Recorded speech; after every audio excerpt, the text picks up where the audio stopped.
చేయాలి. అదేవిధంగా సంగప్ప గారికి, బండి సంజయ్ గారికి, రేవంత్ రెడ్డి గారికి, నరేంద్ర మోడీ గారికి, శ్రీరామ్కు వీళ్ళందరి మధ్యలో జరిగిన సంభాషణలు, ఈ సంభాషణల కాల్ డేటా రికార్డ్స్ అన్ని కూడా తీసుకురావాలి. రేవంత్ రెడ్డి గారు ఇలా మీరు ఓపెన్గా చెప్పాలి, మీ మధ్యన గౌరవ ప్రధానమంత్రి నరేంద్ర మోడీ మధ్యన 10వ తారీఖు నాడు పెరేడ్ గ్రౌండ్లో ఏం సంభాషణ జరిగింది? మోడీ గారు మిమ్మలను బండి సంజయ్ గారిని కాపాడమని చెప్పలేదా? ఏ దేవుని దగ్గర పోదామంటే ఆ దేవుని దగ్గరికి వస్తారు. లక్ష్మీనరసింహస్వామి దగ్గర పోదాం, లక్ష్మీనరసింహ పోదామా, లేకపోతే శ్రీశైలం మల్లన్న దగ్గరికి పోదామా, లేకపోతే ఉమామహేశ్వర స్వామి దేవాలయానికి పోదామా, సిరిసనగండ్ల లక్ష్మీనరసింహస్వామి శ్రీరామచంద్రుల దేవాలయానికి పోదామా, మీరు ఏ దేవాలయానికి అంటే ఆ దేవాలయానికి, భాగ్యలక్ష్మి దేవాలయానికి దగ్గర పోదామంటే పోదాం. బండి సంజయ్ని తీసుకురండి, మీరు రండి, మేమందరం వస్తాం.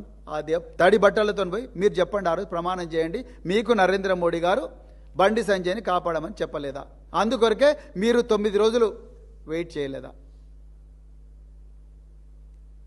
మీరు ఓపెన్గా బండి సంజయ్కి ఒక సిగ్నల్ ఇచ్చిండ్రు, అది వే టు న్యూస్ కాంక్లేవ్లో. ఏమని?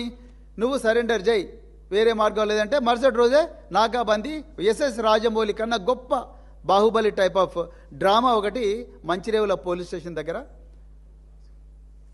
మంచిరేవుల గ్రామం దగ్గర టెక్ పార్క్, ఎకో పార్క్ ఉంది. ఆ ఎకో పార్క్ ఎదురుగా 8 గంటల 15 నిమిషాలకు యూనిఫామ్ వేసుకున్న పోలీసులు వస్తారు, బండి సాయి భగీరథ్. అది అట్టర్ ఫ్లాప్ అయిపోయింది ఆ డ్రామా.